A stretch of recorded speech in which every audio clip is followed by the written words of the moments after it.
Oh, we're going. We're live. I guess we're live. Hey, hey, hey. Hey, hey, Oh, here we go. Hey, hey, hey, hey. Chris Johnson here for Oh Bless. Thank you for coming. Another amazing show, I believe it's going to be.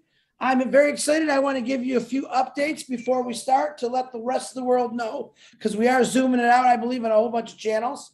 On Passive 360, normally on Wednesday at 12 o'clock, is now going to be on Thursday for this week only at 2 o'clock. Special guest, Ash Mafara. You all know that on the end of the 22nd, because we had all kind of things people were saying. Ash clarified it yesterday on the round table or the discussion table or ask Ash any question you want table. End of the 22nd. In any time zone, it's done. I've been waiting for this for a long time because I want to go to the next level. When Ash comes on at Passive 360, we don't have a clue what he's going to say, but you heard him say it, that he's ready to move forward. So I'm excited about that. Today on this show, of course, is Oh Bless. Last week, we had an excellent show. Actually, I don't think we've had a bad one yet. We had Miss Tina Go was on here with some people that were actually refugees and talking about how they're helping refugees out. Each week, I want to make it a little different. I have this lady that I'm bringing on tonight actually emailed Marty back in April. I called her yesterday. I texted her, I said, "You ready?" She says, "Chris, I'm ready to go." So her name is, and I'm going to say this, I hope right, Kyrie. Did I say that right? Lynn? Kyrie Young. Kyrie. Oh my God. You know what? Fire me now. I failed English in school, so I might as well just speak French. Oui, Young. How you doing? All right. Kyrie. Kyrie is going to give us a presentation tonight. I'm going to even let her explain it, what she's going to talk about. I want to try to bring something different from all over the world, from different countries every single week, something that'll wake you up to what we have to get done when it comes to O Plus and when the passive launches. So this is another thing that is very close to my heart because I dealt through this. I know a lot of you out there helping your parents, your grandparents, and that's just something we can do. But I think you're going to really enjoy what this young lady has to offer. So Miss Kyrie, the floor, do you need to make a PowerPoint or anything, Kyrie? No, I don't. Okay. Should I have made a PowerPoint? No. Kyrie, the floor is all yours. Go ahead. Well, thank you. Good, great, and an awesome ONPASSIVE day and night to everyone. My name is Kyrie Young, and I am from Washington, D.C. I want to say thank you, everyone, especially Chris, for contacting me yesterday, for allowing me to share this opportunity about my Oh Bless project. But first of all, I want to ask you, have you ever saw or heard something and said to yourself, I want to do that? How did they do that? That's amazing. Can that be me? So in January 2019, on the radio, I heard a woman speak, and she said, an anonymous donor paid her rent and medical bills during the shutdown. Instantly, I said, oh, I want to do that. I wish that was me. Then on January of 2021, 430 Kansas families are breathing much easier today because of two mystery donors that paid off nearly $100,000 in medical bills. I'm like, wow, I want to be one of those ones that can at least give something. Was y'all aware that in 2019, a woman in Carlsbad, New Mexico, was sued 5 times by Carlsbad Medical Center for bills totaling $17,000. Her car was repossessed. Her wages was garnished. She was newly divorced, working 2 jobs with 3 children. But did y'all hear what I said? Her wages was garnished. So can you fathom getting up, going to work every day and getting paid, but you don't see it? That right there is something that is real dear to me. Sometimes I don't even want to get up and go to work, but you have to. But now you got to get up and go to work and not even get your money. So I was like, wow, what is going on here? Then in 2021, in December, his name is Mr. Combs. He received his heart transplant. His wife is my good friend from high school. We often would share laughter over the speakerphone, just cheering him up. And his roommate would be there and joining in the conversation. One day I called him and asked about his roommate because I didn't hear anything. It was just nice and quiet in there. You know, we laughing and usually he'd say something smart and just join in. And he told me this unbelievable story. I was like, tell me what's going on. And he told me that his roommate was in line for his heart transplant, but he was denied because his insurance ceiling was maxed out. I didn't even know that an insurance ceiling could be maxed out. I didn't even know that if you don't have a certain amount to put towards your surgery, if basically they would deny you. He had to leave the hospital without a new heart. However, I was told by Mr. Combs that they made sure that he was able to be transported, but he wasn't able to receive his new heart. And I was just in disbelief that someone in the United States of America was denied a life-saving healthcare service due to insurance. Immediately I said I wanted to help. What can I do? So then Bless came to my mind. I said, okay, I want and I have a strong desire to apply Bless to financially assist hospitalized patients who have reached their insurance ceiling and has been denied any life-threatening healthcare service, which would impact their and their families' welfare, which could eventually lead them to poverty. So I asked myself, what avenue would I use? How would I go about this? And then it dawned on me, majority of hospitals have social services within the hospital, which is a valid resource to connect with patients to the Bless donations. And then I could get the consent of the patient and I would not be infringing on any HIPAA rules and regulations. HIPAA is one of I believe, the hospital rules and compliance in the United States of America. By working with the social services and the patient, I would pay the hospital on their behalf. My goal is to have a website with a map of the United States, with each patient who has been a recipient of Bless will be shown on the website's map with a dot, similar to the Founders Testimonies website that we have.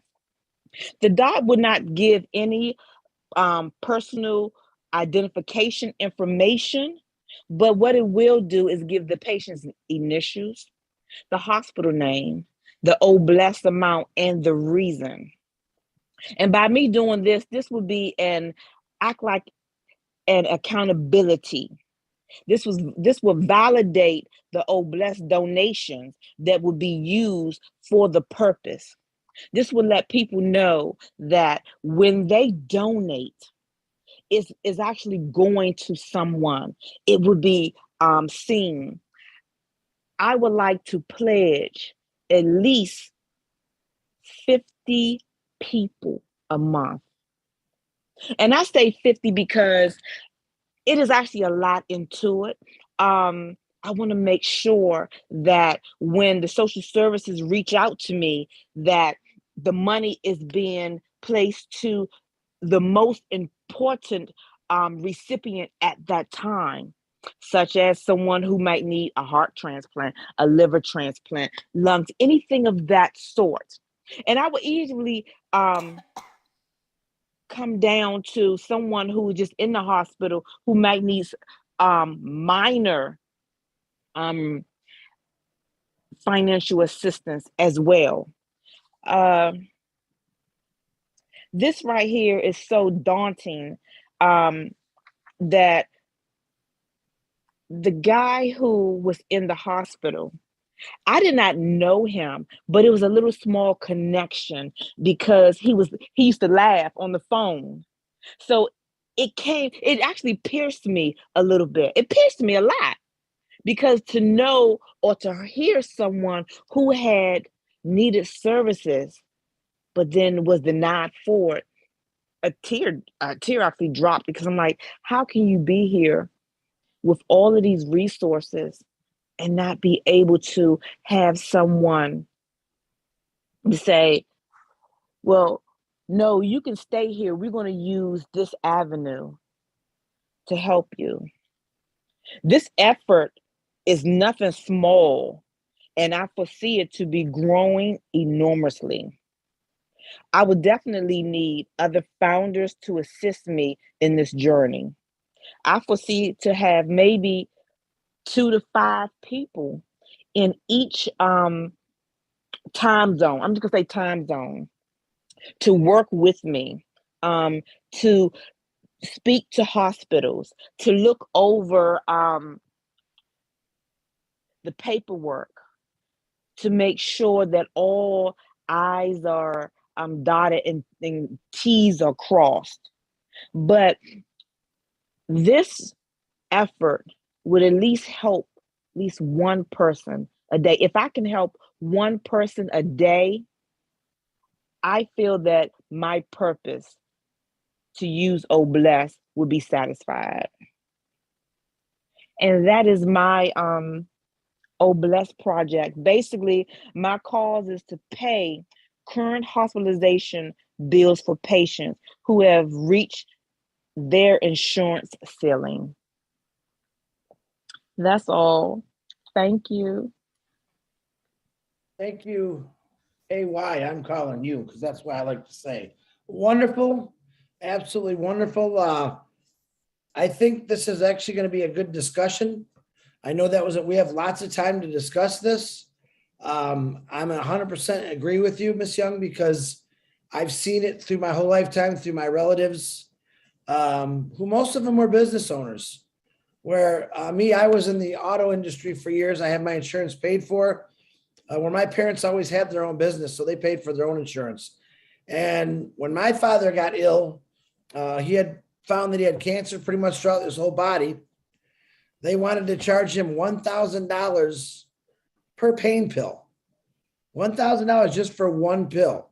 Now, my dad actually bought one of those and he took it, and it put him in such a horrible state of mind that he refused to take him again. He said he'd rather be in pain, but that is a problem, I think, in America is healthcare.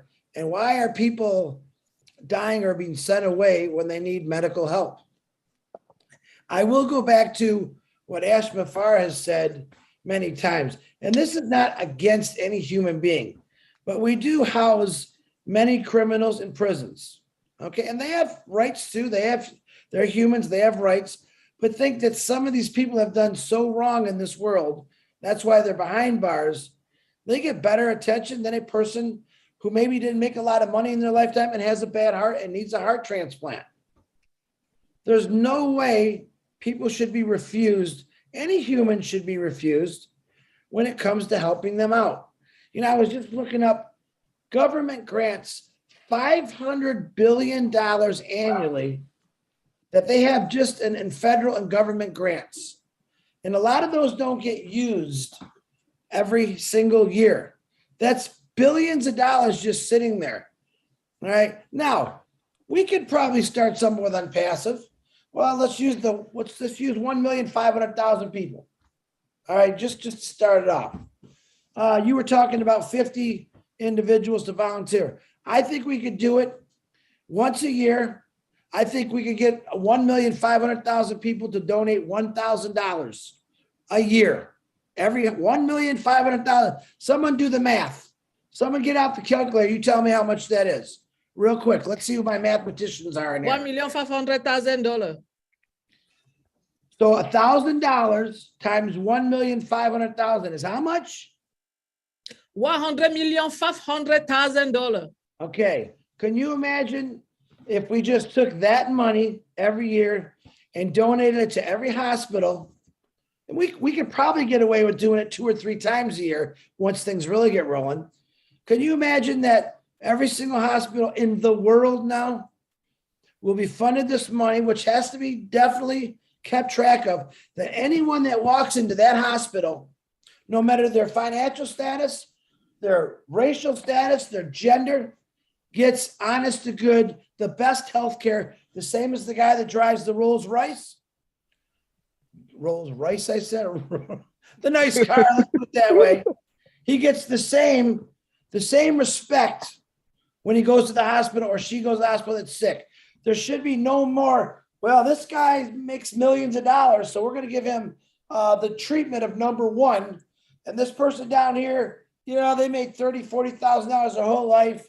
They didn't save their money. Baloney. I'm sorry. Not everyone is blessed with a brain to become, you know, super rich or starting a business or whatever you want to say it. But when it comes to you being sick, you're telling me a passive can't put something together like our government's federal grant program, except we make sure the money goes to work. The federal grants are brought in to help many people, mostly for businesses, building homes, stuff like that. But can you imagine if we had it in a passive grant system where all this money once, twice a year gets funded to every hospital in the world, and anyone that can walk in the hospital, no matter what, gets taken care of, gets the right medicine, not no junk, the real good medicine, what they need. And I think it would be a great idea. So if anyone has any questions or comments or any ways they want to add to this, please raise your hand. Now, this is a tough one. It really is a tough one. But we have Latoya raised her hand. Who? Oh, Latoya? Latoya, please. Thank you, Julie. I didn't even see it. Latoya, you're first, and then Jennifer, you're next. Latoya, go ahead. Hi, everybody. Thank you so much for giving me the opportunity to speak. This is also near and dear to my heart. I'm a licensed clinical social worker. My first experience as a professional social worker was in the hospital setting, pediatric hospital. And I have also worked in military hospitals, military treatment facilities. And the vast difference between knowing as a service member, you have every available medical option for you and your family, because when you're active duty, you don't have to worry about insurance. You go to the hospital, they diagnose you, they tell you what you need for your treatment, and then you get everything. You get every scan that's required. You get every test that's required. You get to see every specialty that's required, because you know none of those charges are going to come out of your pocket. So if you're feeling ill, you can just go. But the difference in the situation with civilians or people who don't have don't have insurance coverage, people who have to depend on insurance companies to be the middlemen between them and their medical care is terrible. So now I do in private practice, and I'll tell you there's 2 ways that people leave therapy with me.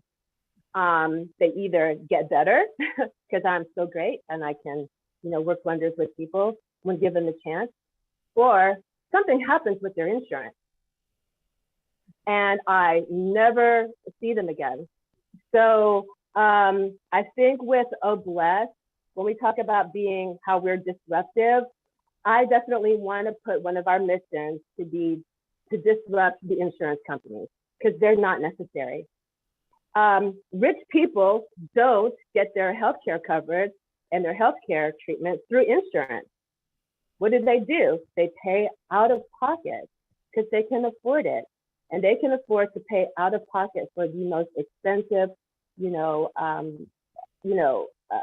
high-tech treatment that's available, because they can pay out of pocket for it, where those of us, cannot.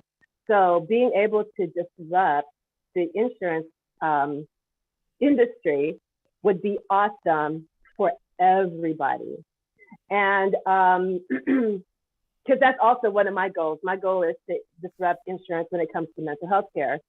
There should be no reason why somebody can't come talk to me because they don't have a job, or they switch jobs and the company that I work for doesn't take their insurance. So that is one of my goals. I'm so glad to be able to talk here because there's definitely a connection.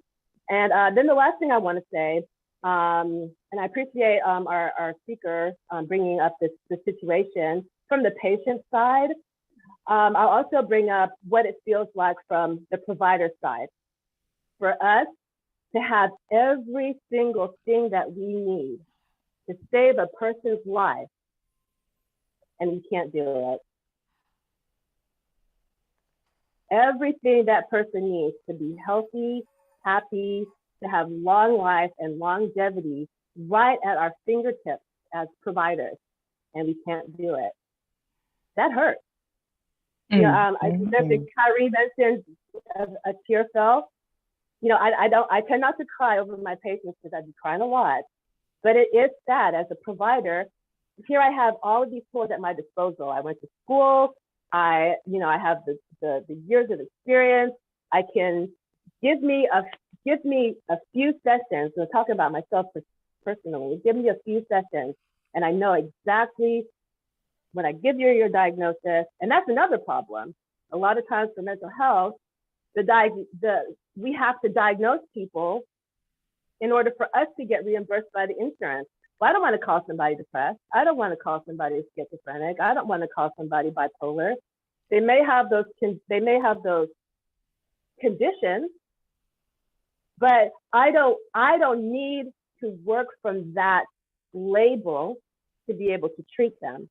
But the insurance company requires me to label them. So yeah, I just wanted to add to that piece when we're talking about the humanity of our patients. I also want to add the humanity of the providers. Because we go in here to help. And what happens when we're told we can't help this person because, well, they didn't pay enough on their insurance? So that's what I wanted to say. Thank you so much. Great. Thank you, LaToya. LaToya, any way you and Kyrie could get together, maybe swap emails, you guys can start putting things together in your heads from two different aspects. If you want, you can use the private chat in the chat and maybe text each other your emails, and you guys can start talking about things. Totally. Absolutely. Yeah, Kyrie, Absolutely. you'll be getting a message from me, okay? All right then. And LaToya, I am a crier as well. So I salute you for working in that environment and have to hold back your tears. Well, actually, I'm going to say right now, I love being a social worker. A lot of people have this idea that it's really hard to be a social worker, and it's not hard. It is not hard. I get to help people every day, every single day. The hard part is when I have to deal with middle managers and bean counters. That's the hard part for me. I celebrate my clients, because they have come to me because they know that they need help, and I'm here to help them. So don't worry about me. Thank you so much. I appreciate it. I love what I do. I wouldn't do anything. I couldn't see myself doing anything else. But what happens is that when we have these emotional responses, I'm going to get a little clinical here, it's because there's a trigger that triggers our sadness, that triggers our fear, and triggers our anger. And we shouldn't have those feelings when we're talking about saving people's lives. We want to have hope and optimism and enthusiasm, like, hey, you can get better. And this is what we have. Well, this is what we will do to help you. That's where the joy and the passion and the motivation comes from for those of us who are medical providers. But where the tears and the frustration and the anger and the I don't know what to do is because we are being let down by the industry, period. So thank you, Kyrie. I appreciate your words. And I just wanted to say, don't feel sorry for me. Don't feel sorry for me. But we do have a lot of work to do. That is for darn sure. Thank you. Hey, thank you, LaToya, for your Thank you. your feedback. So good. I'm glad you guys made a connection there. Yeah, I kind of say that every day to myself. Aren't we tired of being let down by higher ups? Or I don't like get into the government thing, but isn't it time we just did something better? I mean, if you think about it, we've done this show for about a month and a half, and I've seen more ideas come out of regular people that actually help so much more. And I'm not the one that says we need a smart individual up there in the office somewhere. I think if you put average people in these positions, like presidents, vice presidents, councilmen, all that, if you put regular people who didn't really have a personal agenda, we'd probably get a lot more things done. I could probably pick out of the 1,400,000 people that I've seen in passive, there's at least 500 that I know that would do a better job than anyone I've seen my entire lifetime helping people out. They concentrate on things like war, where we concentrate on survival because of these wars. So just keep that in your mind, that a lot of you on here are going to make a huge difference because you're finally talking about it. You're bringing it out. So Miss Jennifer, if you would please unmute yourself. Hi. So I got a couple things here. So just listening to LaToya about the insurance. So coming from Canada, it always shocks me that your medical isn't covered by your government. Like our medical is all covered. So if we go to the hospital, it's all paid for. Some of the other things, like I think mental health, if you want to go to a therapist, then that's when the insurance companies get involved and start, messing around with you. And my actual comment was actually for Kyrie. Am I saying that right? I hope so.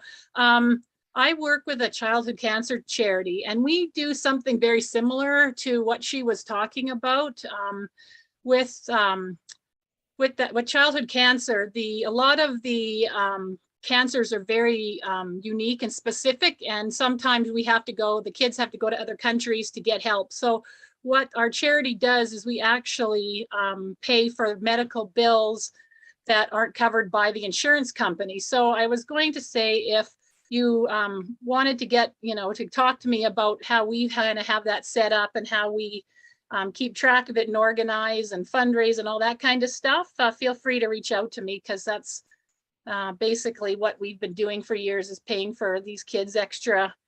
It's mainly prescriptions, drugs, because cancer drugs, like I think was Chris saying, that was very, very expensive, because childhood cancer, again, is a totally different cancer from what adults get, and their treatments are very different. So, and they're very, very expensive. So, yeah, so if you want, any information on how we put that together, feel free to reach out to me. That's all I really wanted to say.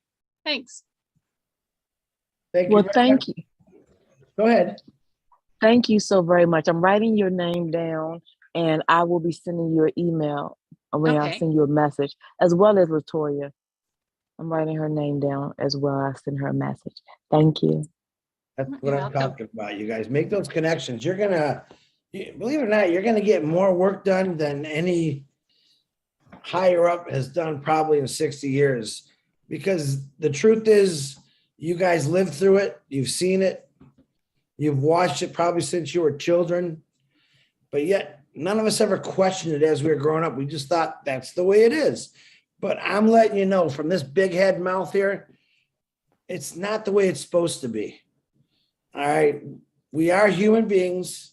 We all love our families. We all care about each other. Yeah, we got some haters in this world that like to destroy everything for us. But the truth is, no, not one of us, a human being, should ever have some kind of money put on their head or a price tag of what you can and can't do to get fixed. If you break something or if you need healing, it should be there. I know Canada's got that whole different system over there going, where you guys got all healthcare. There's a balance. I can't remember what it was between America and Canada of what you guys get and what we get. When I think of it, it'll pop in my head, I'm sure, but it is a real big difference there. But technically, you do get that health care over there. But let me ask you this, Jennifer, is it equalized out that no matter who you are in Canada, you get health care? Yeah. Anything like through your doctors, like we can go to our doctors. We don't have to pay we don't pay to go see doctors or go to the hospital or get surgeries. Certain surgeries, like plastic surgery, any kind of, that kind of stuff you have to pay for. But if you, like for that gentleman that had the heart transplant, they wouldn't be like, okay, you don't have insurance, so you'd get the heart transplant. So, there's a lot of things, like there's a bit of a waiting list for certain things like non-surgical, like non-life-threatening, like knee and hip surgery. But then, talking to people in the healthcare system, there's always some issues with that too, and reasons why. So it's, that's kind of takes a bit of time, but to wait for those things. But for like first, like I've had some major things happen to me, and I've had no issues. Like I've had the best care. For example, I had a DVT, which is a deep vein thrombosis. I got it and I almost died when my daughters were born. And, within going to the doctor, then into the hospital, it was like bang, bang, bang. And I was in surgery and I was taken care of. And, so there was no, I know a lot of people down there, when they're trying to basically say you fight against getting universal health care for Americans, they say, well, Canada's system is crappy and you guys don't get good health care and you don't have, but that's not true. I think that's just a talking point. So I personally have not had any bad experience or anybody that I know. So, and I'm, there's going to be certain things that, sometimes people do have issues because, it's people, it's doctors. Sometimes they do, something happens, but our healthcare is, really, really good, I think. So other than, then you have to start paying for your prescriptions. That's, like I said, where the insurance company comes in and starts gouging you. And yeah, I never understood insurance companies, to be honest with you. And over here, I'm sure we have deductibles where you, if something happens, you got to pay a pretty big deductible. Yeah. I'm thinking, wow, you pay already monthly for insurance. But then something happens where you need it, you got to pay them more money. Yeah, that never makes sense to me. That's just another corrupt business, if you ask me. It should be every year that I don't use it. How about giving me a deductible back? But they won't do that. Well, that's it. And I think that's the issue is you have the insurance companies involved. So it's all about the money in the healthcare system there. So that's, I think, and until you get, like, I don't even know what the solution would be because the insurance companies are so entrenched in your healthcare system, they're not giving that up because they make too much money. Right. Well, the system has to be changed. Technically, insurance companies are just very, very humongous businesses that when you need them, they want to fight you on it. Yeah. I never understood that. If Jennifer needs a heart transplant or a lung transplant, no questions asked. Let's get her on the donor, whatever it is. I mean, I got to believe in the next 5-10 years, they're going to be able to make heart and lungs through artificial intelligence, literally from man-made materials. We can all live maybe to a couple hundred years old because I think that's coming. I don't see why it can't. We've pretty much changed everything in our bodies through other people passing away. I'm sure something will come along. But Jennifer, once again, thank you for your comments. I appreciate you. You're welcome. Thanks for listening. Tim Dillon, go ahead, unmute yourself, please. Chris, Tim, you're right on target. I think we get caught up with the pieces of paper that get put on a wall. They don't mean anything unless they really can fix it. All right. We have a lot of paper hangers, the way I like to say, but we have a lot of fixers, and fixers could help those paper hangers do their job better to make their ideas come to fruition in a reasonable amount of time. And I think We have a great organization with a lot of paper hangers and a lot of fixers. And if we get them all together in one room about one problem, oh my goodness, what's going to come out of that room? Come on, people. It's not that hard. Dream and believe. Tim, you got any more words there, buddy? You look like you got some more in your brain there. You being I a always have person- words. Well, I know that you had a major accident, and I know that was, I'm sure, very, very expensive with all the hospital bills. And I know people that have been in those accidents that have been paying those bills for many years. It's basically like they're a house. They pay a monthly fee to a hospital that saved their life or put them back, put them back together. I was very fortunate that because of family, I had very good attorneys, and I came out of it. I came out hurting, but not necessarily totally out the door. I have a ways to get back to where I was, and God bless ONPASSIVE. This, I swear,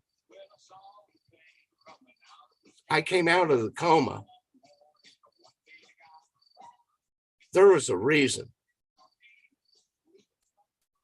And that was 10 years ago.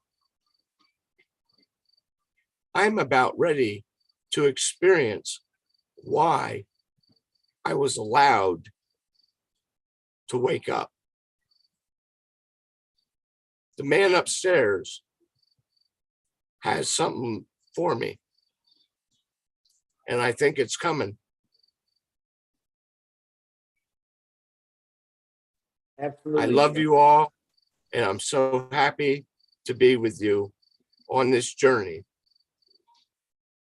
I wish I had a better voice. Oh, well. You got a good voice, buddy. Your voice sounds great. So, Love y'all. Tim. We love you back, brother.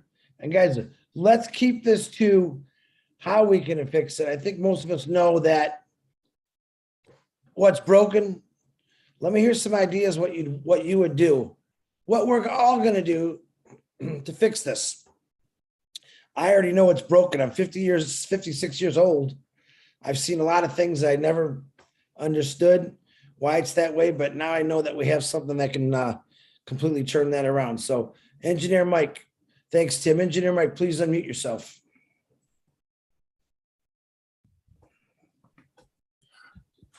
Yeah, good evening, everybody. Good evening, all leaders. Just to let you people know how it's very hard hearing. Thank you for the speakers who first spoke. When you see people going through problems, ill health is what you don't want to have. You always want to be healthy. Ill health costs a lot in people's lives and homes. I had a surgery on the 3rd of June. I've been on the waiting list for that surgery for like over 2 or 3 years. But like what Jennifer told you people, in our country, Canada, it is quite different. We have good healthcare. So my surgery on the 3rd was very successful, and it was free. Okay, it was free. I had full anesthesia. It's not like it was just some kind of minor surgery. No, it was a major surgery, but I've still been very active. I was there for like 3 days and I was out. So just to let you people know, this country, when it concerns healthcare, you see how people, you'll be on that waiting list, but when the time comes, they'll attend to you and they'll do it with all their heart, and they'll keep on calling you to follow up what is going on with you after the surgery, like post-surgery. The nurses will call, the doctor will call. So when you people tell me all the insurance things and all of that is really hard-hitting. People will be on the list, but they cannot get healthcare because they don't have insurance. It's so, yeah. It's a surgery that I could have paid by myself, right? But just the fact that the country can do it for you for free. So why not? It's different. Well, my heart goes to everybody who have gone through all of this kind of trauma, because we don't really know. But we have a solution, and the solution is all blessed. That's why we are here, brainstorming to see how we can bring those facts together. And thank you to our sisters who have already spoken. With all blessed, we'll move a lot of mountains. With all blessed, Kyrie Young, and all of you people, like everything that concerns all blessed, we want to be the part and parcel of it till the end. Chris started it like a joke, but it's not more a joke. Just want to thank everybody who is putting an effort for these things to happen. Thank you, everybody. Thank you, Michael. Thank you very much, brother. All right, where'd Sylvie go? Sylvie. Thank you, Chris, for giving me the floor. Good evening, good afternoon, good morning to each and everyone. Let me say thank you to Chris and our CEO, because we will not put him behind, for bringing up this O Bless. Thank you for this O Bless webinar that I call Speaking with Open Heart Show. Yes, it's a place where we feel peace with our soul, because we all here experience at any moment in our life something that brings us down, not because we are weak, but because we are flesh. Meaning what?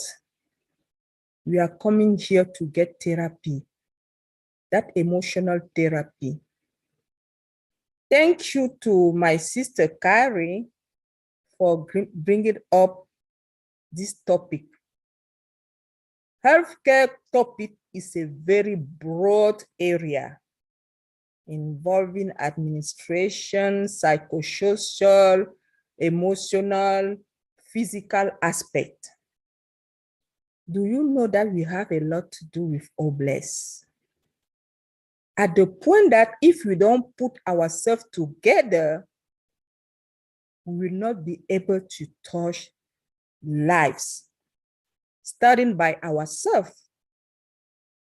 Because just coming here and talking, sharing ideas, sharing testimony is part of healing. Let's heal ourselves before going out there and help others heal. I'm saying it because being in a healthcare field, I'm seeing a lot. You have people who have insurance, like we're talking now, but who don't have emotional support.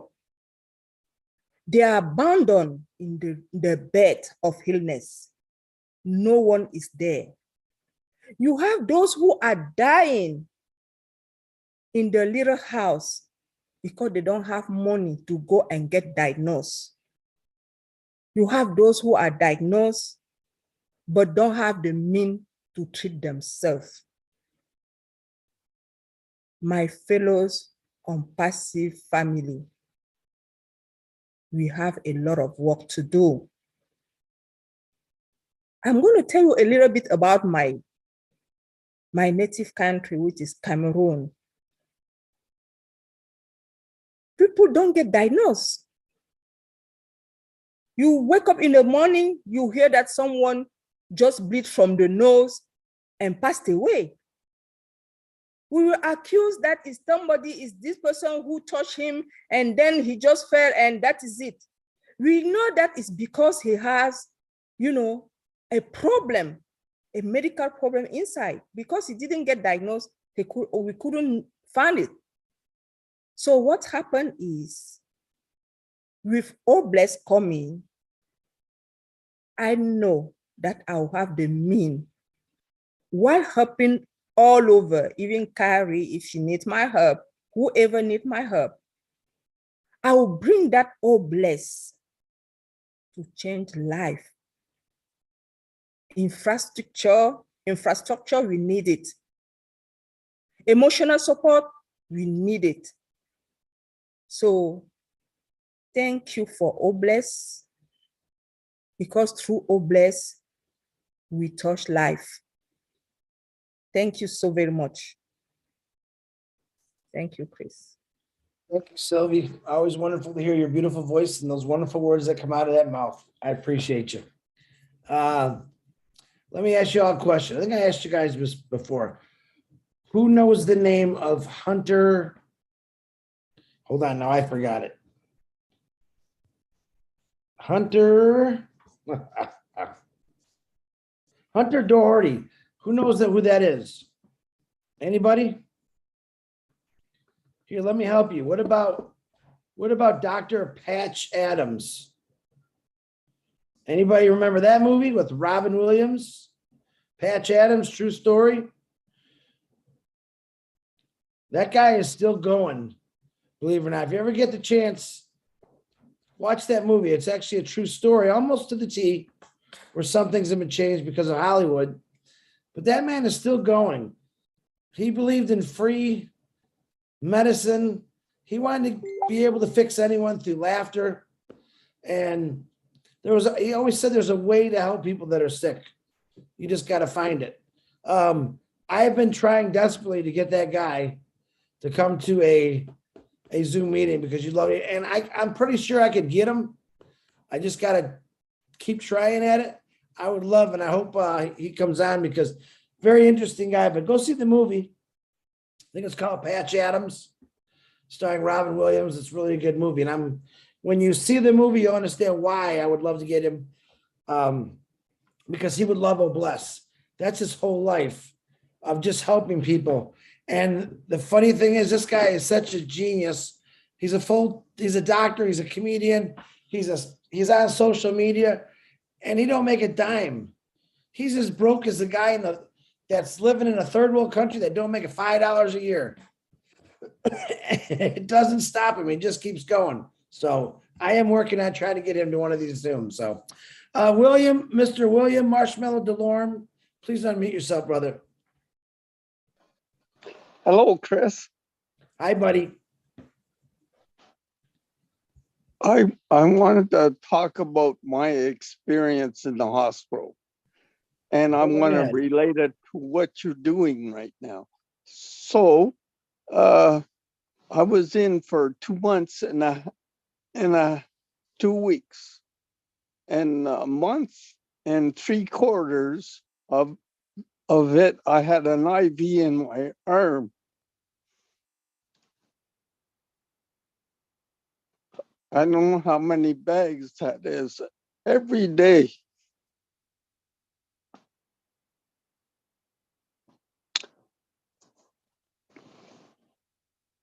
The social neurologist worker came to see me, and she wanted to put me in a home.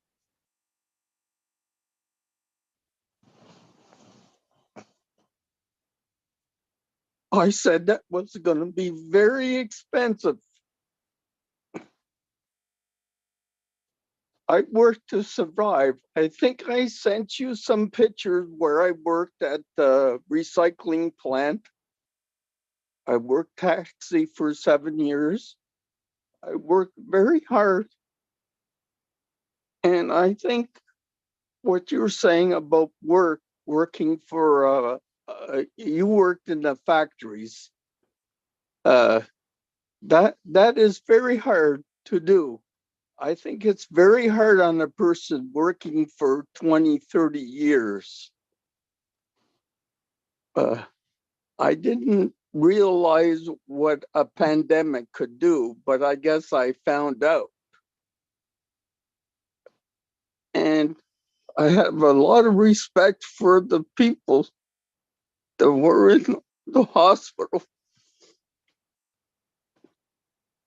I sponsored some people in ONPASSIVE in the hospital. So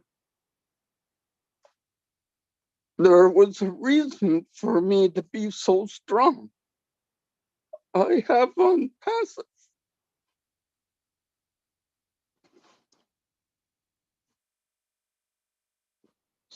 So now it's gonna explode. So being here listening to all these stories, soon as we fix the underlying issue with Mike Ellis was talking about, we're gonna explode. So those are kind of the things I'm thinking about right now. There's places like creativity, artwork that they do in the hospital. I want to help them out. There's all kinds of things we can do with those bushel of apples. But right now I have to fix those underlying issues. And as soon as ONPASSIVE is coming, I'm going to have more exercise. I'm going to go once a week. I'm getting better all the time, my strength.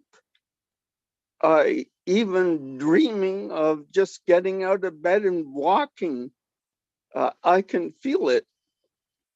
So I'll be dancing, buying a mountain bike. I'll be doing these things. It's all about hope that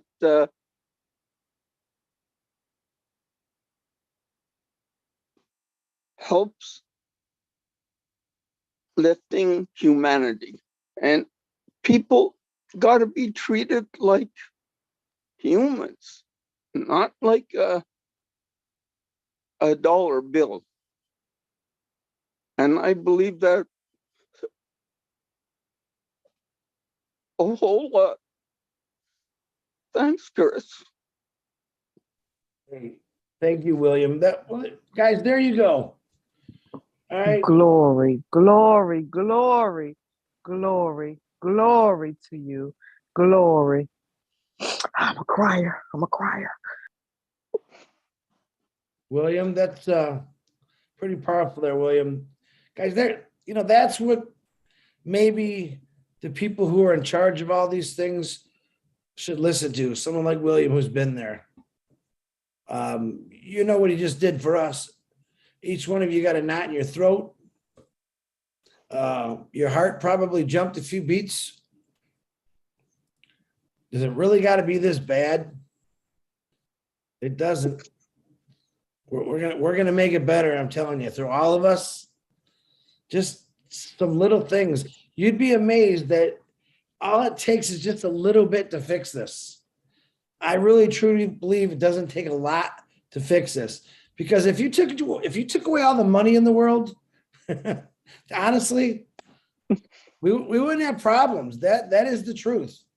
But this money that ONPASSIVE is going to earn for us, which Ash says is clean money, it's ethical money, man, it's going to do a lot of good things.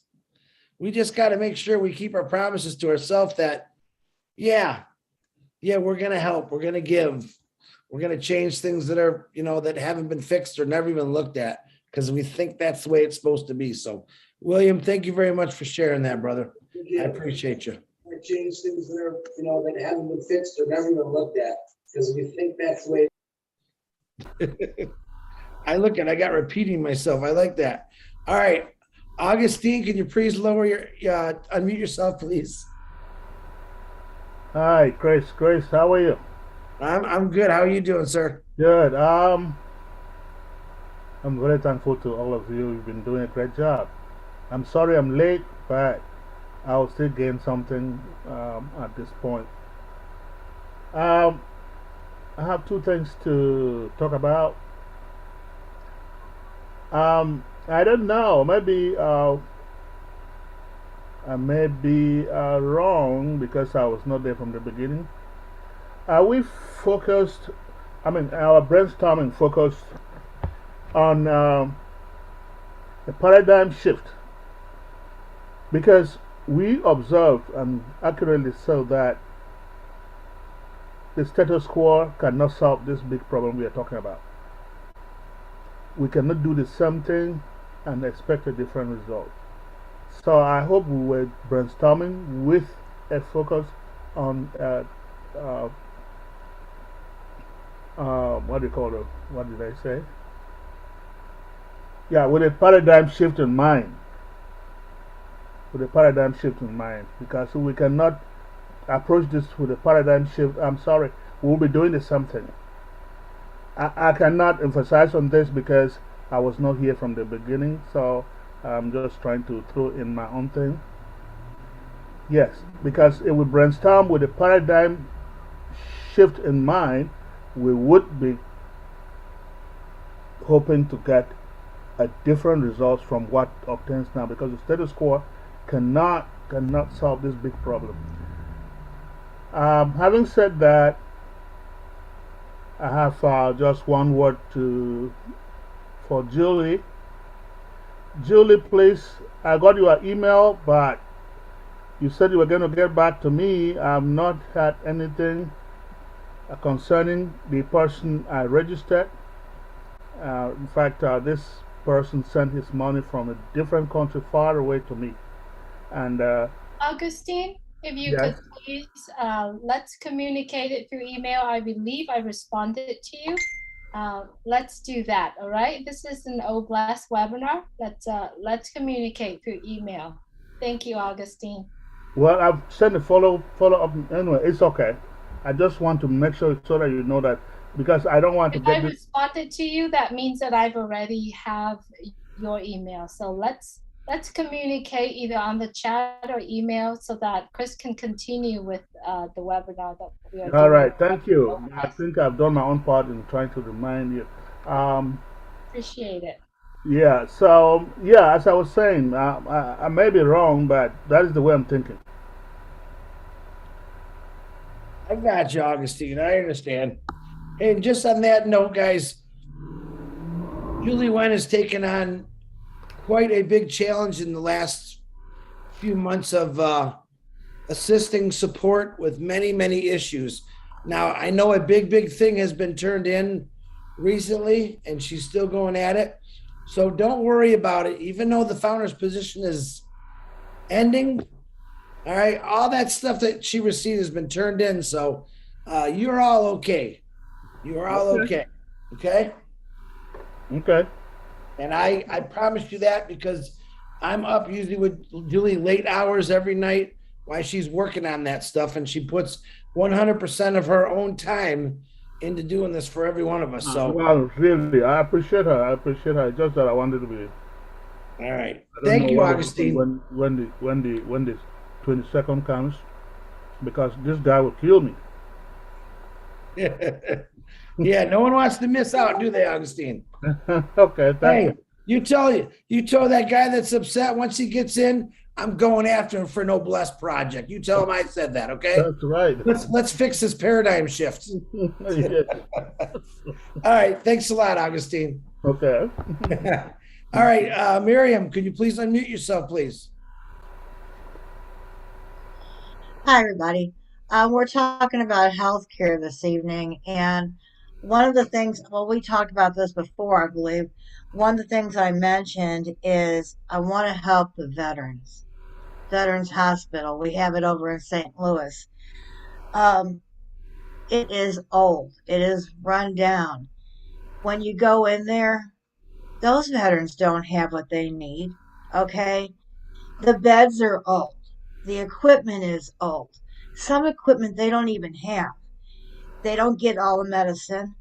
I wrote everything down.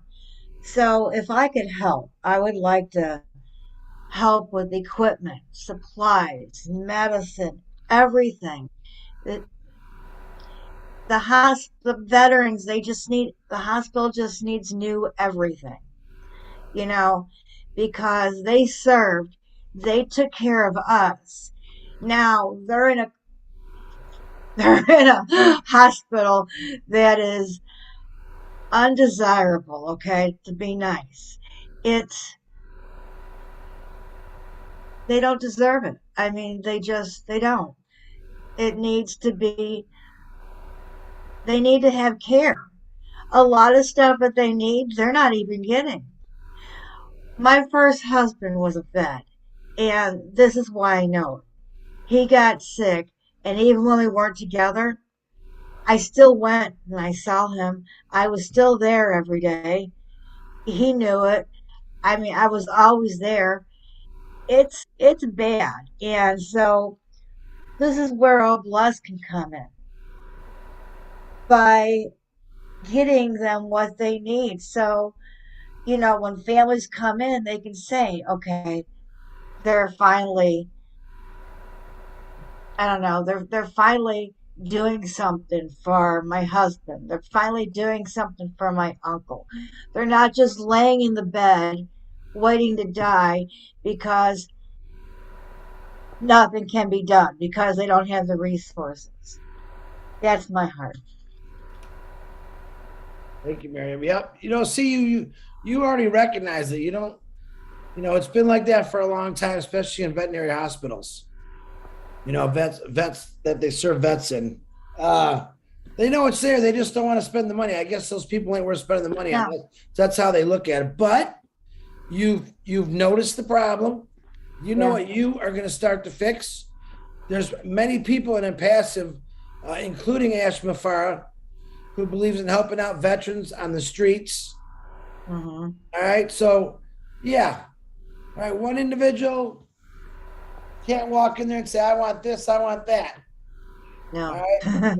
but if I went and walked into the hospital, whether you knocked on the door or the president or the chairman of that building, say, listen, we're going to come in, we're going to refurbish this entire hospital with equipment, beds, facilities, everything fixed. You think they're going to say no? That's what it's going to take, believe it or not. Yeah. Even though they're going to try to say, oh, what's in it for me? What's in it for you is maybe we'll let you keep your job because you should have brought this to the attention of the committee years ago. Is why that guy that gave his life or lost both his legs and his arms to fight for our freedoms is laying in a bed that's got rusty springs sticking to it, for crying out loud. They need people that care, not people that just clock in for a job and really don't give two hoots about what's going on. They need people working there that actually have a heart and that care about the people there. That's what they need. Right. Well, Miriam, it sounds like you got a lot of work to do. Huh? Yes, I do. Right? Yes, I do. We could poke and point fingers all day, but until us finger pointers and us pokers go out and actually do something. So, Miriam, I'm counting on you to start that up. You got it. All right. You got it. Yeah. Talking about. Way to go. Thank you, Miriam. You're welcome. You're welcome. I also believe that with healthcare, it is very large. But if each one of us specialize in an blessed niche, such as Miss Miriam, if you specialize in veterans equipment, I specialize in people that's in the hospital who needs treatment right then and there. If we all have a certain niche, because there are programs out there. There's a program out there I saw today. It's called Rest in Peace Medical Debt. There are more programs out there that want to pay the debt, but they forget the specializations that's needed. Like you're saying, paying for equipment for veterans. every little niche that we have, even though it's small, but you will be unaware. How can I say it? You'll be surprised how many people is in that small niche that you will be helping that other people don't look at.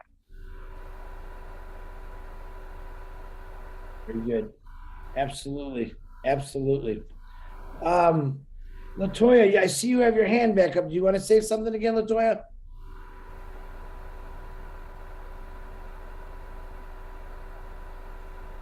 Yes, I'm coming. Sorry.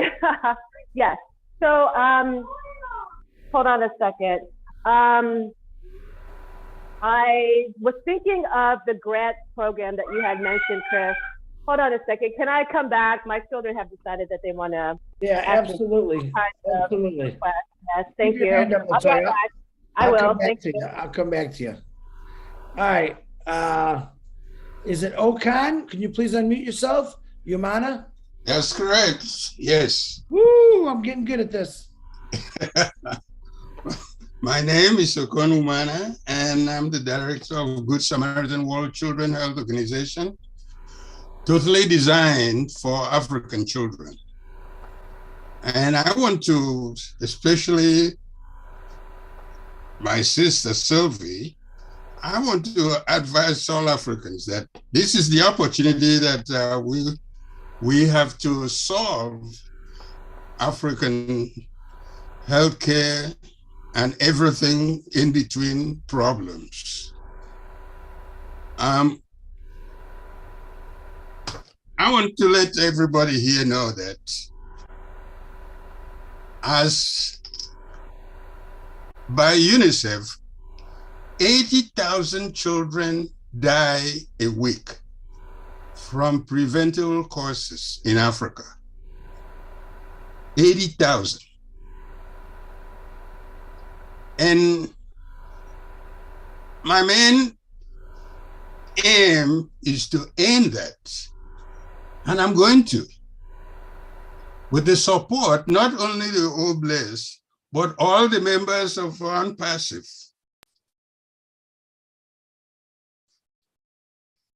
So we, all of us Africans that are in ONPASSIVE, we should get together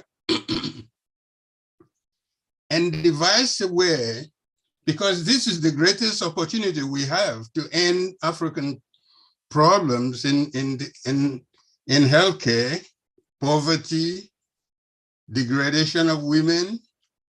This is the greatest opportunity for us. I have retired from practicing medicine in this country to do this exclusively, nothing to stand on my way. And we are going to get it done. And I would like to get in touch with you, Sylvie, because I'm now filing for permission for them for Cameroons to recognize my NGO so that we can get things started there. The way I do it is that we combine 30 to 50 villages together, all the poorest villages, we combine together and empower women to farm. We provide them with farm equipment, or we till the soil for them and provide them with fertilizer, because 90% of the children die of malnutrition. So we want to solve that first. And we have the greatest opportunity here in ONPASSIVE. Not just OBLES, but everybody in ONPASSIVE thinks the same way as we do. So I just wanted to mention that. Sylvie, I would like to get in touch with you and so that we can discuss certain things that I think we should, and if you don't mind. No, I don't mind at all, Okan. I'd love to have the discussion. Okay, what part of Africa is this again? Well, she was talking about Cameroons. I put in my papers in Cameroons to get a recognition of the organization, and I have a recognition in 5 African countries so far. Okay. And Cameroons is the one that I applied now, and Senegal. Okay. All right, we're gonna talk, Okan, okay? Okay, very well. All right. I'm gonna send you my email. Actually, Julie, can you send him in a private message if you remember my email for me? You remember my email, Julie? Yes, of course. Can you please? I appreciate you. Thank you very much. Thank you, Julie, for everything. I will send you email for something that I want to talk to you about. Sure, I'll put it in the chat, Okan. Also, if you'd like. All right. Yeah, everyone wants to talk to Julie. Well, she has been there for me all the time. Yeah, she's been there for a lot of people. Thank you for saying that, Okan. She has been, she does a lot of things behind the scenes. She don't like me saying that, but you have no idea that she gives 20 hours of her day to ONPASSIVE helping people out. And that's the honest to God truth. So, okay, let's go back to LaToya. She says she's back. Oh, Okan, look for a private message. Julie's going to send it to you. Go ahead, LaToya. Thank you, Okan. Thank you. So Chris, you mentioned that there was a federal grant program that was already available. And as I'm thinking about my plans to have my own blessed missions, one of them, I'm going to make a connection with an individual who just spoke. I was busy, so I didn't catch her name, helping veterans and active duty. And one of the thoughts that I had, and I think we could apply it to this particular Oblast mission, is just creating a fund for grants. And, you know, a lot of times the people don't know this, if they've never had to apply for grants, they don't know that the grants are out there. Sometimes there's a means test. So if you have the means, you don't qualify for the grant. You know, if, you know, by means like, you know, I'm a single parent, I lost my job, but I've made too much money, I can't get a grant for low-cost internet because my means are above what they're asked, what they're required. So, but grants are great because if you make a grant that has no limits, well, not no limits, no strings attached, I should say. So there's no strings attached to the money.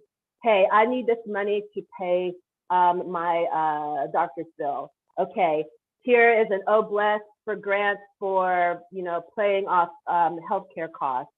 Or, you know, for veterans, for example, a lot of people go to VA hospital, a lot of veterans get treated at VA hospitals. It's because it's free.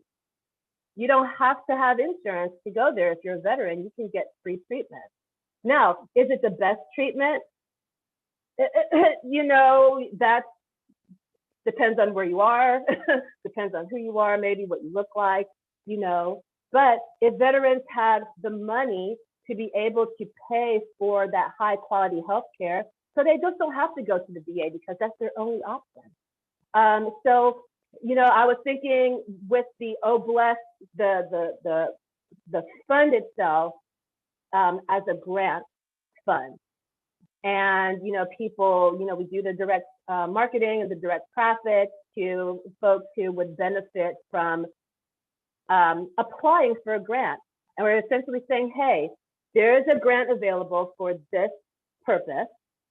You know, if you feel like you want to apply for this grant, here's the means. Give us your name, your email, and we funnel them into the Oblast project. But I think having it in as a grant form so that people can just say, hey, I need the money for this, or I need the money for that. So we're not having to explain, we're not having to come with our hat in our hand and say, this is my sad story, and I need the money to be able to survive. No, we want people to be like, oh, here is this grant out here. and they are willing to give me the money that I need for this particular issue or this particular situation. So it could be grants with helping to, purchase your first home, a grant to, help you get through a transition period from the time where you're switching from one job to another, a grant to, help you pay off your medical bills. So I was, so I want to put that out there as a way to kind of like operationalize what we're talking about, so that people know that it's there. There's no way that you can be turned down. Well, you have insurance, so we're not going to give you this grant because your insurance will cover it. Well, my insurance is the problem. Well, we don't want to put any limitations on people's ability to apply for the funds. Does that make sense? No, it makes sense. Well, it doesn't make sense, but it makes sense. You know what I mean? I know exactly what you're talking about. Myself in my younger days was always trying to start a business one way or the other. And I heard about federal grants. So I went and bought all the books and the literature on it and studied it. And it turned out that I made too much money to get any kind of grant to help me start a business or something like that. That's the weird thing. So, but I'm actually going to talk to the Mr. Ash about why not start a ONPASSIVE grant system through the foundership. And, I know we're going to have he's going to have all kind of different ways OBLESS is going to be run, but like you said, he likes to hear different ideas and it makes him think about more ways he can improve it. So no, LaToya, I know exactly where you're going at. I appreciate you. Thank you, everyone. This is last for me. Kids are going to bed, so I'm actually headed out. Thank you. All right. Good night, LaToya. Thanks again. All right. We got about a half hour left. Let's see. Janine, can you please unmute yourself?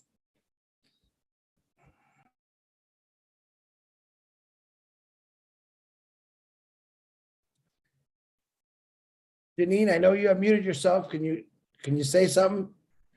Is your mic working? Janine, we will come back to you. You can keep practicing or trying. Keep your hand up. It seems like her mic is on, but yeah, it doesn't come through.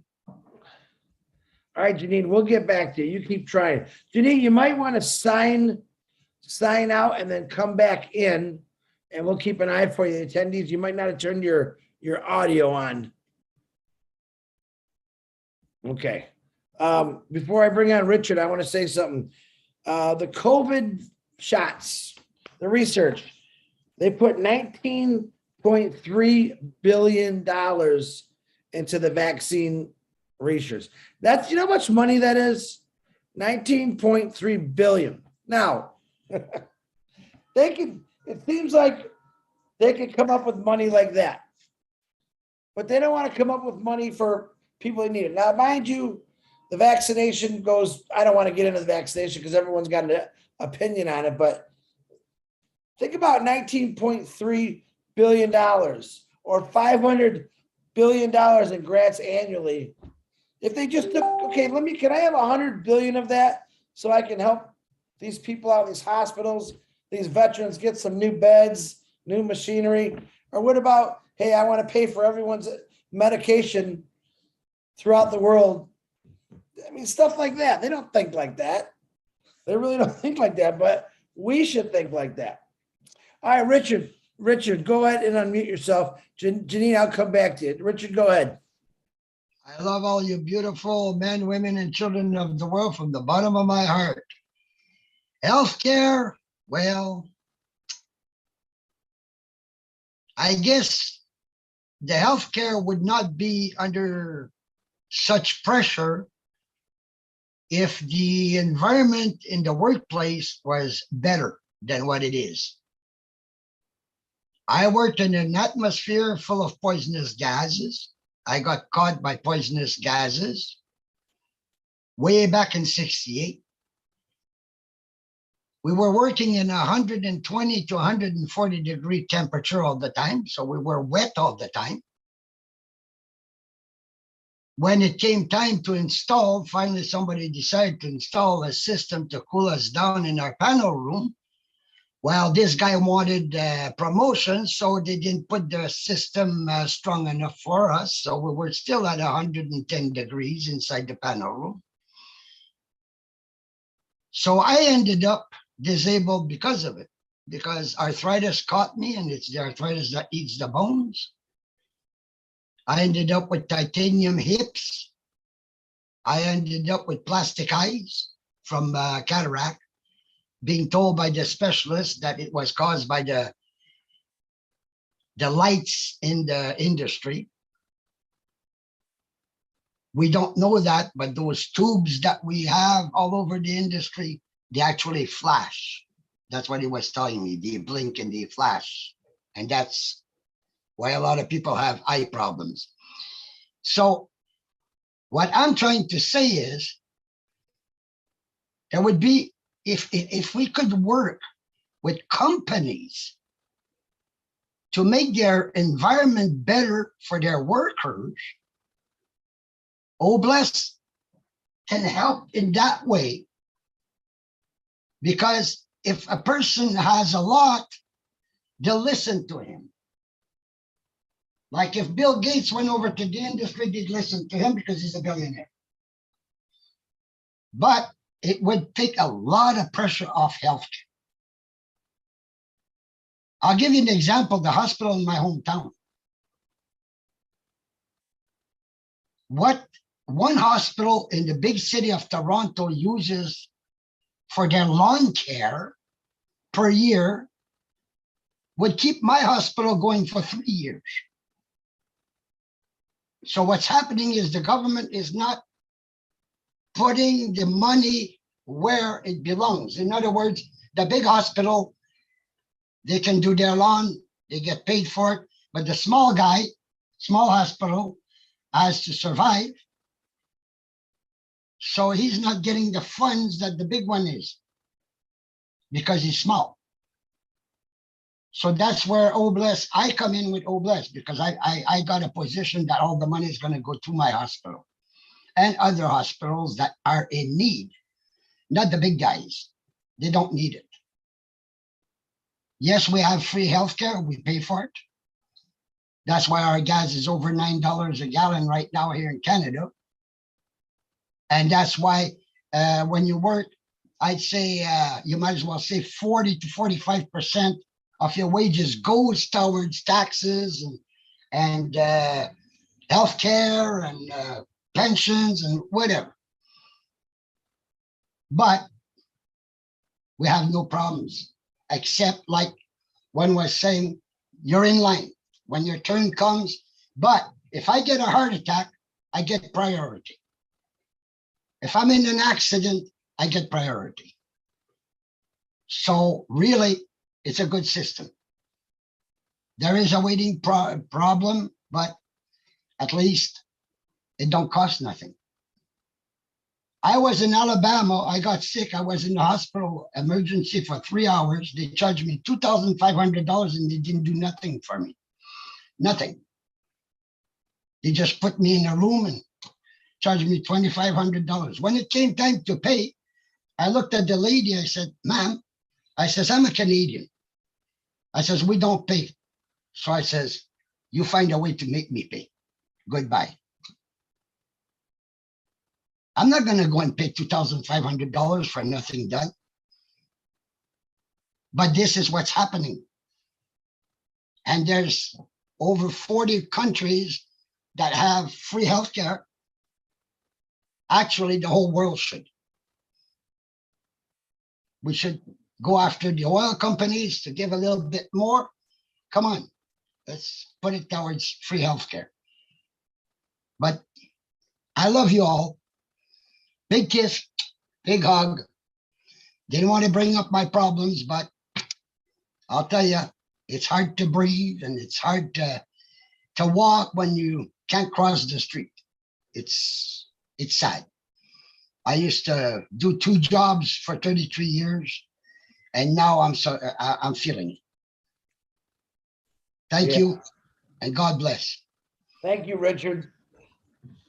Yeah, you've been through the ringer there, buddy, but we want to change it. We want to change it. Appreciate your words, Richard. Okay, guys, we got about 23 minutes left. We have Bruce, Edward, Key, and Janine, if her speaker works, and that'll be it. So this is the last call for hands. I'd like to get done at 11 o'clock because I know a lot of people got to work tomorrow. And I have a lot of work to do after 11 o'clock till at least 4 o'clock. So Bruce Gerstein, can you please unmute yourself? I certainly can, Chris. Thank you very much. And thank you so much for putting this on. Kyrie, I want to tell you, you have the heart of an angel, and it's wonderful to hear you speak about what your passion is about. It reminded me of when I was working in New York City. I worked for an agency that was delinquency for bills that were over 20 years old. And one day I got one at my desk, and it was a woman whose husband had died. He was under dialysis. And because of the paperwork, she had owed $70,000, and they wanted to collect it. My heart was such that I said, she does not deserve to even see that mentioned to her, and it went into the garbage pail. And I don't think the city bothered with it. It was no big deal. But the thing about hospitals in general is they want money. And no matter where you are, they want money.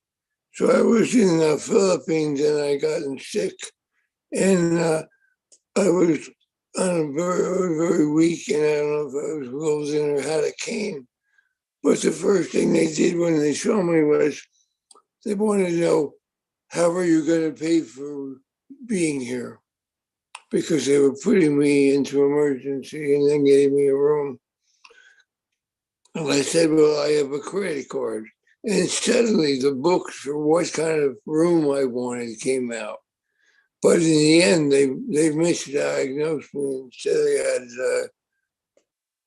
some kind of heart failure, and it was nonsense. And I said, I'm going to leave. And they said, well, if you leave, you'll leave against medical advice.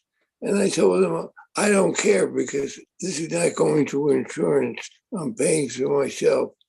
But what I noticed is that, like, when they were talking about Africa in general, Southeast Asia in general, are very poor in their treatment of people.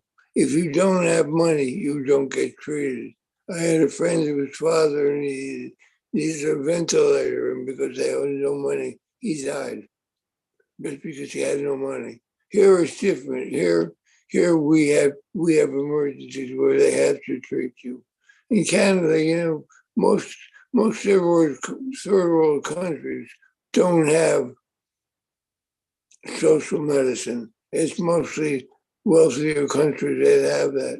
But medicine, social medicine is not free. You pay taxes. So one way or the other, you're paying for it. But that's besides the point. I want to say that for me, I look at what the tech guys talked about a lot, and what Ash talks about a lot, is the autonomy of our system, how much it is self-supporting, how much it is starting to keep everything protected within it. And when we go outside of it, thinking that we're going to do this and that, we forget that our money from OBLESS will come from the funds that we get in OBLESS.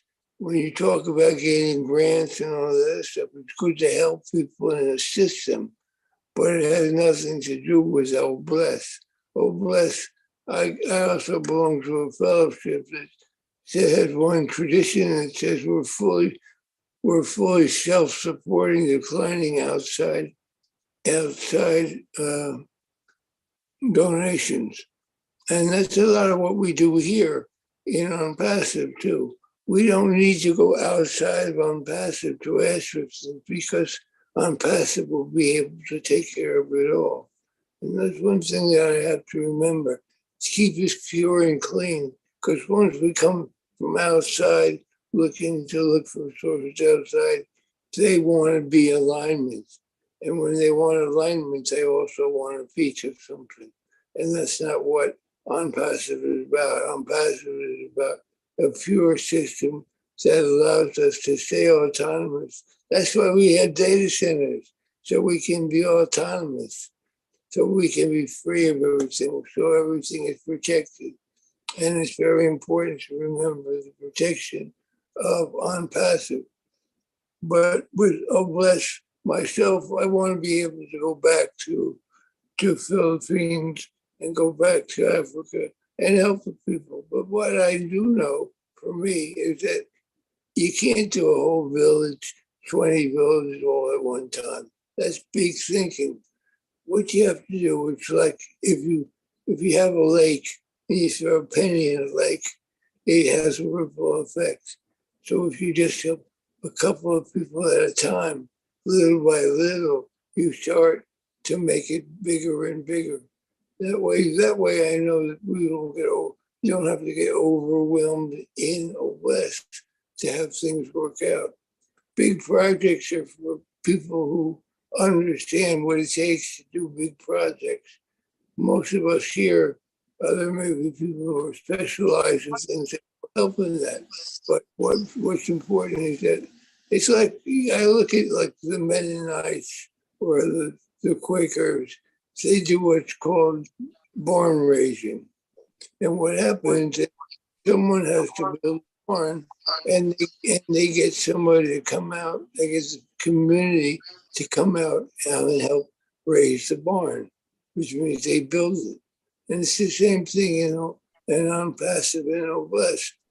We have people who help build the barn or build a clean water or help with people with who need. I always think about it when somebody can't afford, like Chris was saying one day about going to a gas station and paying for somebody's gas. If somebody's going into the hospital, they can't afford it, help them out, one person at a time, until finally, when it comes to things like clean water, if you clean 20 houses at one time, that's a good thing, because once you clean 20 houses, you'll end up cleaning more.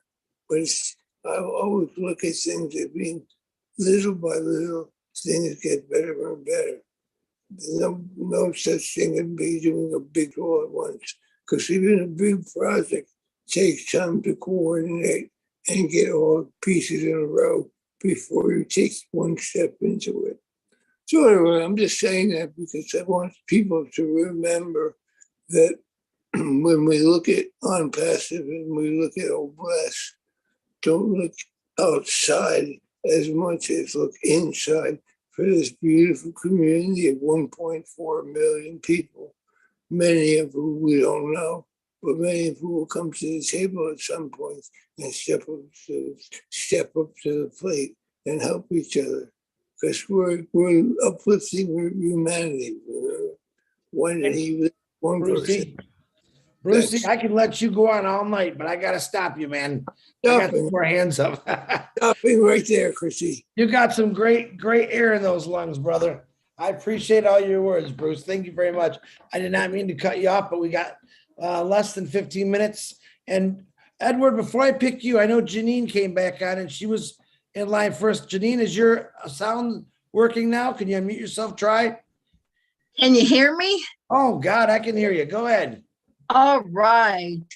I have a good solution because just a month ago, I do a lot of research in alternative healing methods that can heal the whole body in record time. And this YouTube guy came on, and it's through this one doctor, through this special machine that I don't know if you ever heard of the blue beam. It's like photon energy colors with energy. It's like almost like laser photon energy going into the body. And this one doctor is amazing because these machines, they've been going to people's homes for the last maybe 10 or 11 years and has healed so many people. And this, the machines have been hidden from the public for this long. And I think they need to be shared because it shows very wonderful promises. And I would like to give you guys the doctor's name because, yes. Janine, can I stop you for a second? Yes. Why don't we talk about that in another show? Before I promote someone, I need to have facts. I can't just go out there on a YouTube. I need realistic, and I'm not denying what you're saying is not true, but I need actual facts and reality. I can't share. There's a million people on YouTube that have healing powers. Okay. Yes. And I'm not trying to cut you off, but this is for solutions. But this. Okay, no, well, Janine, let me get back with you. Maybe we can make another Oh Bless show out of it. Okay. Okay. But I need, if you can send me actual facts, documentation on what this is, and let me review it, and then I will get back to you and we'll discuss that further. How's that? Okay. Okay. All right. All right. I'm planning on doing it myself.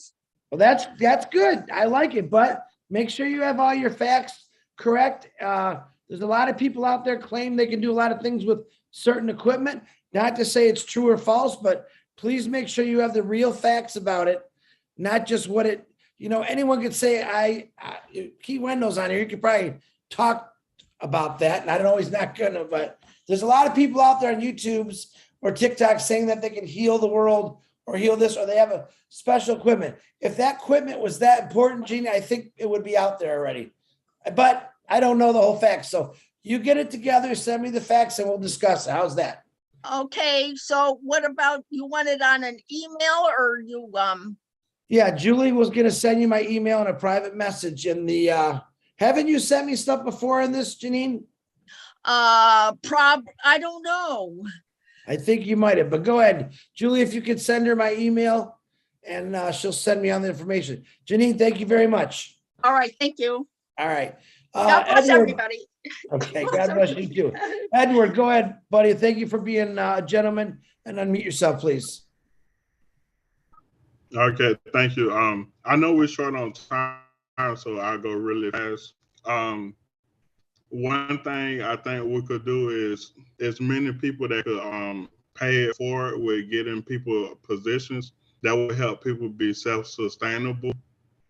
And then another ideal I have is like preventative programs. Like I saw one person, they have a food bank, but they have it set up like a grocery store. So when people go in there, they don't feel ashamed about it, and they can actually get like fresh fruit and vegetables. So they're not just eating like a lot of canned and processed stuff that could lead to further health conditions. Like that, Edward. Yeah, there's a lot of good things out there, but a lot of people don't understand is how do we help people? And reseller position is really where we're going to help a lot of those people out. As our apples come in and our team gets bigger and bigger, or I'd say our family gets bigger and bigger, you're just going to be able to bless people with reseller positions. All right. As far as eating healthy, I think that's something you need to teach me, Edward, because I'm horrible at it. What else you got, buddy? Edward, can you hear me? I have more stuff, but I know that it's only like 8 minutes, so I'll just end with that. Edward, next week, you raise your hand right in there, Chris, remember, and I'll bring you on first one. You can talk about it, okay? Okay, thank you. All right. Thank you, Edward. Key Wendo, please unmute yourself and try not to laugh at me. Hey, Chris, thanks for bringing me on, buddy. Hey, guys, I'm at work and I'm sorry. I just jumped on, was here. You were talking about healthcare and had some things I wanted to share real quick. We're short staffed tonight. It's all across the country. We've already had 3 emergencies in the ER. I've already been to 1 code already, and there's no telling what's going to happen the rest of the night. But healthcare in America is really, it's broken. Part of the problem is there's some monopolization going on, and I'm going to speak about one software company. You can Google it. You can look it up. It's called Epic. Epic is a software program, and physicians in the ER, I've seen them, the software makes them override what they want ordered. So actually you have insurance companies and you have software companies that are running healthcare in the United States. Doctors are not. It's a problem. I don't have a solution suggestion. The one thing that I would suggest, healthcare is the only business that I know of that if you have insurance, you pay more. And what I mean by that, if you go in for a heart surgery and you've got good health insurance, hospital's going to bill to the hilt your insurance company for that surgery. If you're self-pay, they put you on a step tier level and you get a reduced price. What other business does that? What other business charges you more money because you have insurance, where if you say, hey, no, don't use my insurance, I want to pay for this out of pocket, and you get a discount? That's what's happening in healthcare. The one solution that I want to suggest to everybody, great hospital, great guy, respect him a lot. He's no longer with us. Danny Thomas. Danny Thomas built a hospital called St. Jude. And I can see us coming together, locking arms, and we can build a hospital and call it whatever we want to, children or whatever. And families come and don't worry about getting a bill. It's taken care of. And I think that's something that we can do. We can't do it today. We can't do it tomorrow, but I think it's something that we can work towards doing. We can also work together and have a board, and if somebody has insurance bill or medical bills, they can submit those for payment, be reviewed by people with medical experience and billing within ONPASSIVE, look at it and say, yeah, we can help you out here. There's a lot we can do. Chris, thanks for letting me speak. I know it's short on staff. If I went over anything anybody else to talk about, great to see you guys. I've just been working my tail off, guys. So Key, before you go, number one, thank you. Can you give me a little help on people on YouTube thing? They have certain things that can fix. Just give me your professional opinion, because I don't want everyone to think I'm this hard guy and saying no, because I like every opportunity to be heard. Can you give me a little professional when you hear something like that, just to help out a little bit? Anything that's submitted for healthcare cures or treatment goes through blind studies and has to be really peer reviewed, and shows that it's got efficacy and it actually does do what it says it can do. I can't tell you how many times I've gone to patients' rooms and I find chicken feet and feathers in the bed because people believe in voodoo. But Right. Here's the thing about voodoo. If you believe in it, I mean, I have heard, and you can read about it, people have coded, if somebody believes they're going to die at 12:01 because they've been cursed, it happens. So it's a lot what goes on in your head. But, for things to be approved within this country, we do have medical boards and reviews and peer reviews. And I mean, the FDA is the biggest bottleneck there is. I mean, that's what happened with the COVID vaccine, was getting things through the FDA for approval. And then everybody complained that it was rushed, so it's a catch-22, but it's our system. There's a lot of problems, guys, but, I think we can come together and help one another, help our friends. I know that, our peer circle of friends within ONPASSIVE, we find out somebody's, needs major surgery, it's going to be done without even asking. But we can do that on a bigger level. Thank you, Key. I appreciate it. And if you ever find chicken legs, if I'm in your hospital, that's because I eat the chicken because I love chicken. You can do whatever you want with the legs. So I appreciate you, Key. All right, David Odo, you had your hand up. Did you take it down? Did you want to say something real quick, David? Thank you, Key. Good to see you, Chris. Yeah, you, brother. I was disabled like 35 years ago, and I was misdiagnosed, and it took me 5 years to find out I had a split vertebrae. So, of course, I jumped for the surgery because, I mean, 5 years of suffering like that, it was driving me nuts. And the surgery failed. So I ended up having these 2 rods in my lower spine, and that fastened my hips through my hips. In 2004, I was in a car accident, double T-boned. And then I think what happened is it shifted a rod on the right. So now my upper body is more over my left leg. So I walk bent over. And there's got to be a doctor somewhere in this world that could probably fix it. Because my doctor says it's a chronic osteoporosis, but it's not. All my vertebrae are gone from the L5 up. And my spine sticks out behind me. It pokes outwards. It should go inwards. And he said that I wouldn't survive a surgery that extensive, but I think I could. You know, it's just a matter of straightening it out. Like, I mean, it looks like I'm walking around looking for dimes when I walk, because I have to walk with support because I just can't. David, I'm going to send engineer Mike. He's a big guy, and I'm going to have him give you a bear hug. You're going to straighten it right out. How's that? That would do it, man. Push it right.